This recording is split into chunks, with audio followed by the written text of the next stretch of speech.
On the political system, we did a lot of work in October that maybe wasn't noticed on a renewed programme for government, reacting to the crisis, reacting to the changed circumstances that we were in. One of the components within it was, or one of the promises within it, was the employment of a chief information officer for the government. We need someone on a cross-government basis that can go right across the public service to deliver a kind of a coordinated, strategic sense of direction around how we ourselves in the public service use IT. And I think that appointment, which I'm confident will progress quickly now, is going to be a crucial sign that the public service itself is starting to adapt to these new technologies and I'm willing to use it. We've shown, and again, just to give maybe confidence, because it's important, that we have people in the public service who can do it. I'd say to you, my experience as a representative, if I look at South Dublin County Council, and just the culture there of using IT in a proper, human-orientated way to provide solutions, it's a good example. It works, it's quicker, it's more efficient, you do more for less.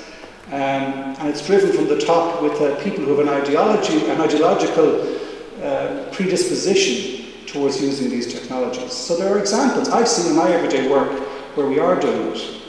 I'd say as well, I'd cite the HEA net. We need to start citing people who are doing well at the moment. I think the HEA net have done a very good job in providing a really good connected, high bandwidth speed system to our colleges, which we're now looking to extend into our school. I think HEA net have again shown that when we put our mind to it and have the right attitude in the public service, we can actually do it quite well. Crucially as well, I would say, in terms of people, and again to give confidence. In my experience, my everyday working world, I'm meeting what I would call the kind of sons and daughters of Whittaker. They're kind of 40, 50-year-old Irish people who are now at the head of the international ICT companies that are here. They've typically come back from abroad or worked internationally, and they're fairly good at what they do. I mean, we've always been good at this, but it's good at project management or process management, but what they're also good now is value-added management. They're good at stacking where's comparative advantage, and they're fairly publicly spirited. They've come in and worked on a number of different committees that the government has done to deliver on this smart economy, and it just gives me a certain confidence that when it comes to people, as well as in our own indigenous companies, we have some competent, capable people who can pull in together into a team working in Ireland.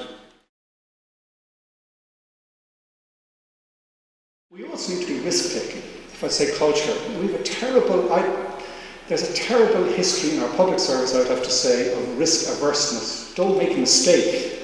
It's ingrained into the hardwire now of so much of our system. And we're going to have to make mistakes. We're going to have to start taking risks. We're going to have to start rewarding those who are willing to kind of try something and do something differently. We need a risk-taking culture in the public service particularly. People coming back from Ireland at the moment are saying, no, you know, the ones that were strange, they were surprised with the national attitude. You know, that we were kind of down ourselves, we're angry, we're understandably angry, we have every reason to be angry.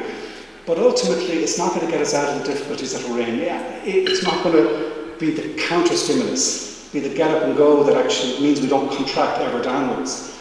And that's something that we're going to need to shift and change. It'll happen in 1,000 different ways, because people see that actually, you know, there is light at the end of the tunnel, there are new opportunities, there's new jobs. And that attitude is probably the first and most important cultural change we need for all the other benefits to start working in, or the other comparative advantages we have kicking into play.